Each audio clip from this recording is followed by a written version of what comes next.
నమస్తే. నేను చిలకల శ్రీనివాస్ యాదవ్‌ని మాట్లాడుతున్నాను. సామాజిక కార్యకర్తగా సమాజానికి నా యొక్క ఒపీనియన్ తెలియజేస్తున్నాను. స్వతంత్రం రాకముందు నా దేశంలో ఉన్నటువంటి ప్రజలు విదేశీయుల కింద బానిసలుగా బతికాం.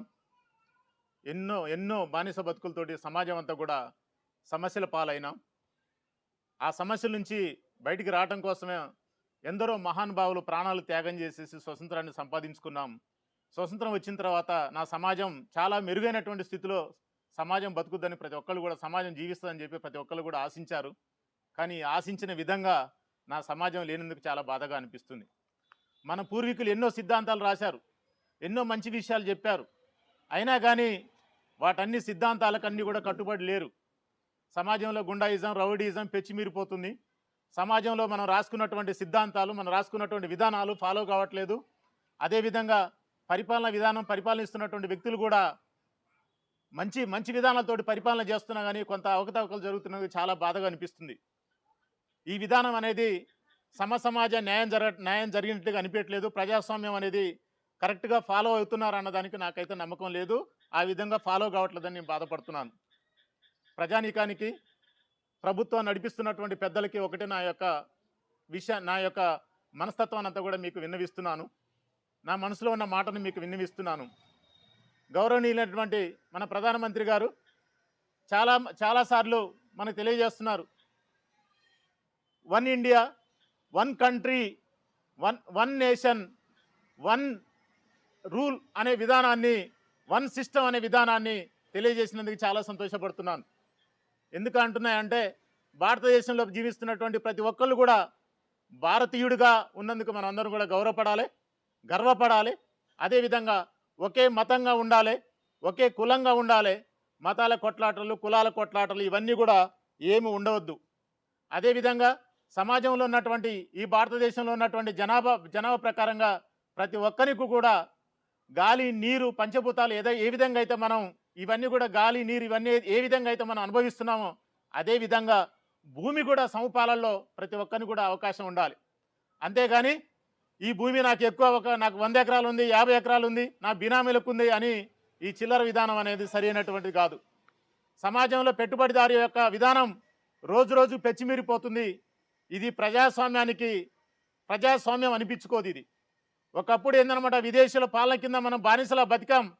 ఆ బానిస తత్వం నుండి విముక్తి పొందడానికి మనం ప్రజాస్వామ్యాన్ని సాధించుకున్నామన్న సంగతి, స్వతంత్రాన్ని సంపాదించుకున్నామన్న సంగతి ప్రతి ఒక్కడు కూడా మర్చిపోయి భారతదేశంలో ఒకరికి ఒకడు నేను ఉన్నతస్తుని కావాలి, నేను బాగా సంపాదస్తుని కావాలి, నేను పెట్టుబడిదారిని కావాలని ఒక ఆలోచనతోటి, మూర్ఖత్వమైన ఆలోచనతోటి ఎదుటివాడు నా సోదరుడు అనే భావాన్ని మరిచిపోయి ప్రతి ఒక్కరిని కూడా అణిచివేసొద్దు అని రోజు రోజుకి తయారైపోతుంది. కాబట్టి ఈ విధానం అనేది సరైనది కాదని నేను తెలియజేస్తున్నాను. భూములన్నీ కూడా, ఆస్తులన్నింటి కూడా, సమాజంలో ఉన్నటువంటి ఆస్తులన్నీ కూడా ప్రభుత్వం ఏంటంటే జాతీయం చేయాలి. ఆస్తులన్నీ కూడా జాతీయం కావాలి. కులాలు, మతాలు అన్నింటినీ కూడా మొత్తం కొట్టివేసేయాలి. ఒకే కులంగా ఉండాలి, ఒకే మతంగా ఉండాలి, ఒకే దేశంగా ఉండాలి. భారతదేశంలో జీవిస్తున్న ప్రతి ఒక్కరికి ఒకే న్యాయంగా ఉండాలి. ఆ న్యాయంతో పాటు మనం అందరం కూడా జీవించినట్లయితే ప్రజాస్వామ్యానికి ఒక అర్థం ఉంటుంది అనేది నా యొక్క ఆలోచన. అదేవిధంగా ఎలక్షన్ల విధానానికి వచ్చినట్లయితే పెట్టుబడిదారులే ఎలక్షన్లో ఏందనమాట పాల్పంచుకుంటున్నారు. ఒకప్పుడు ఏందనమాట మంత్రులుగా రాజులుగా ఉండి వాళ్ళ కింద బానిసత్వాన్ని మనం ఫాలో అయితే ఇవాళ మంత్రులందరూ బాగా పెట్టుబడిదారులందరూ కూడా మంత్రులు అయిపోయారు. గుండాయిజం, రౌడీజం పెచ్చిమీరిపోయి ఇవాళ మంచి పనులు చేసేవానికి, మంచితత్వం నడిచేవానికి, సంస్కారవంతంగా నడిచే సమాజంలో జీవిస్తున్న వ్యక్తులకు విలువ లేకుండా అయిపోయింది. ప్రలోభాలు గురి చేస్తున్నటువంటి వ్యక్తులను ఒకప్పుడు మోసం చేశారన్నారు. ఇవాళ ఇదే సమాజం ఎంత తెలివిగా మెయింటైన్ చేస్తున్నాడు. వాని పార్టీలో నేను చేరితే బాగుండు, నేను కూడా మంత్రి కావాలని ఒక ఆలోచనతో ఈ విధంగా తయారైపోతుంది రానాడు సమాజం. ఇది పద్ధతి అయినటువంటి విషయం కాదు. ఎలక్షన్లు కండక్ట్ చేసే విధానం కూడా ఎలక్షన్ కమిషన్ గారికి నేను విన్నవించుకుంటున్నాను. అయ్యా, ఈ రకరకాల పార్టీల పేరుతోటి ఈ విధానం అంతా కూడా నాకు నా మనసుకు అంత మంచిగా అనిపించడం లేదు. ఈ పార్టీలన్నీ కూడా తీసేయాలి. ఏదైతే ఉద్యోగాలకు ప్రతి పౌరుడు ఎలా అప్లై చేసుకుంటాడో అదేవిధంగా అసెంబ్లీ ఎలక్షన్లు అయినా సరే, అసెంబ్లీలో ఉన్న ఎలక్షన్లకైనా సరే, పార్లమెంట్ ఎలక్షన్లకైనా సరే, ఆ జెడ్పీటీసీ, ఎంపీటీసీ, ఎమ్మెల్సీ రకరకాలైనటువంటి రాజకీయ పదవులన్నిటికి కూడా నోటిఫికేషన్స్ అన్నీ కూడా ఒకేసారి రిలీజ్ చేయాలి. మన గౌరవనీయులైనటువంటి ప్రధానమంత్రి గారు జమిలీ విధానం తీసుకొస్తున్నందుకు నేను ఎంతగానో సంతోషపడుతున్నాను. ఎందుకంటున్నానంటే ఒకేసారి జరుగుతున్నాయి కాబట్టి ఎలక్షన్స్ అన్ని కూడా ఒక్కసారి ఎమ్మెల్యే పోటీ చేసిన వ్యక్తి ఎంపీ పోటీ చేయొద్దు, మిగతా రాజకీయ పదవులు ఏది కూడా పోటీ చేయకుంటుండడానికి అవకాశం కలుగుతుంది. దానివల్ల అదేవిధంగా ఇంకొకటి ఏంటంటే ప్రజల యొక్క సమయం కూడా వృధా కాకుండా సమయం కూడా సేఫ్ అవుతుంది అనేది కూడా నేను అనుకుంటున్నాను. అంతేకాకుండా ఇంకొక విషయం నేనేం చెప్తున్నానంటే అందరూ కూడా ఈ విధమైనట్టు ఎట్లయితే ఉద్యోగాలకు అప్లై చేసుకోవడానికి అవకాశం ఉంటుందో రాజకీయ పదవులు కూడా అప్లై చేసుకోవడానికి ప్రతి సామాన్యుడు కూడా పోటీ చేసుకుంటాడు.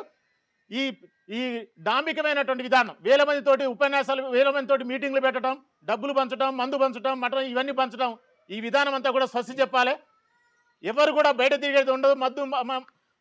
మందు మద్యం ఇవన్నీ పంచినట్లయితే వాళ్ళకి ఏందనమాట శిక్ష పడేటట్టుగా దాన్ని ఏర్పాటు చేయాలి. ఈ విధానాన్ని మనం అమలు చేసినట్టయితే బాగుంటుంది అనేది నా యొక్క ఆలోచన.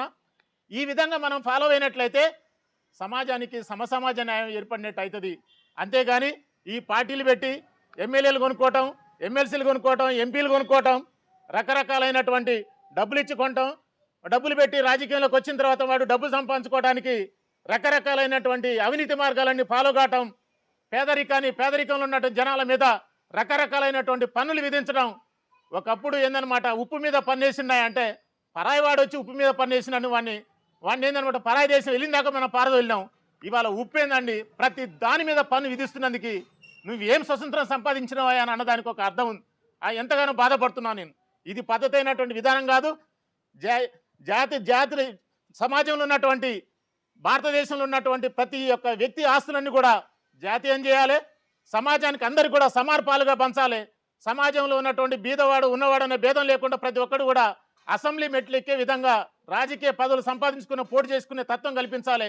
ఆ విధంగా చేసినప్పుడు మాత్రమే సమాన న్యాయం జరుగుతుంది అనేది నా యొక్క ఆలోచన.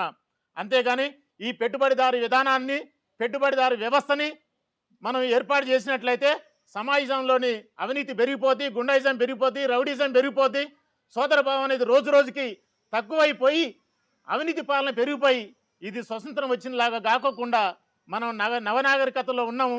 మన భారతదేశం యొక్క ధర్మాన్ని మనమే పక్క దేశాలకి ఏందన్నమాట ఈ విధంగా తయారైపోతున్నారు అనేది విధానం ముందు రోజుల్లో బ్యాడ్గా వెళ్ళిపోవడానికి అవకాశం ఉంది. కాబట్టి దయచేసి గౌరవనీయమైనటువంటి ప్రధానమంత్రి నరేంద్ర మోదీ గారు మీరు ఇదివరకు ఏ విధంగా అయితే ఏందన్నమాట డబ్బుని ఎట్లయితే మీరు మార్పిడి చేశారో అదేవిధంగా కొన్ని రకాలైనటువంటి సిద్ధాంతాలు, కొన్ని మతాల సిద్ధాంతాలు కట్ చేశారు. తలాక్ అనే పదాన్ని కూడా కట్ చేసి సమాన న్యాయం ఎట్లయితే చేశారో అదేవిధంగా మీరు అనుకుంటే చేయగలిగినటువంటి సాధ్యులు మీరు తప్పనిసరిగా చేయగలుగుతారు అనేది న్యూ ధర్మాన్ని, కొత్త ధర్మాన్ని తీసుకొచ్చి, సమతా ధర్మాన్ని తీసుకొచ్చి సమసమాజ న్యాయం చేస్తారని చెప్పి నేను ఆశిస్తున్నాను. ఆ విధంగా ఉన్నట్లయితే బాగుంటుందని సమాజానికి తెలియజేస్తున్నాను.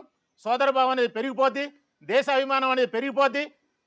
అదేవిధంగా కులాల కొట్లాట, మతాల కొట్లాట, ఈ భూముల కొట్లాట, అవినీతి కొట్లాట ఈ సమాజం నుంచి దూరం అయిపోతాయి.